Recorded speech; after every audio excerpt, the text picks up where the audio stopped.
ভালো আছো ভাই? জি ভাই। ঠিক আছে ঠিক আছে। তোমার নাম কি? সুমন। আমার মনে হয় না আমি শেষ পর্যন্ত টিকতে পারবো কিনা 5 বছর। তোমার বাড়ি কোথায়? সিরাজগঞ্জ। তুই আমাকে চেনস, আমি কেডা? আমি সিরাজগঞ্জের গেদা। আচ্ছা, সিরাজগঞ্জ। আর তোমার পাশে কে? এই যে পাশে আমার বউ। তোমার বউ? হ্যাঁ। আচ্ছা, আমরা তো জানতে পেরেছি যে তুমি তোমার মামিরে নাকি বিয়ে করছো। হ্যাঁ। আপনার নাম কি? সাথী সাথী তুমি আমার জীবনে। আচ্ছা, এখন আপনার বয়স কত একটু বলেন তো আমাদের। 35। 35 বছর। তো আপনি আপনার এই 14 বছরের ভাগ্যিরা নাকি বিয়ে করছেন। জি। আপনার ঠিকানা কোথায়? সিরাজগঞ্জে।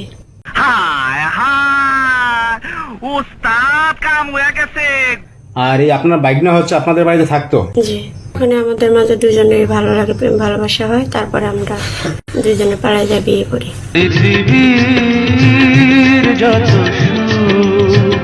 মানে কাঠমিস্ত্রি কাজ করো? হ্যাঁ। এই কাজ শিখছো কোন জায়গা থেকে তুমি? মামার কাছ থেকে। মামার কাছ থেকে শিখছো? জি। तू समझा? हाँ नहीं तू समझा नहीं। এখন তুমি কি করবা? এই যে এই বউ নিয়ে কি এইখানে থাকবা না আবার সিরাজগঞ্জ যাবা? হিন্দি থাকবো। না না, যাবো না, আমি ওকে নিয়ে থাকবো। শাহিদ নদীগুলোকে ধরে ফেল।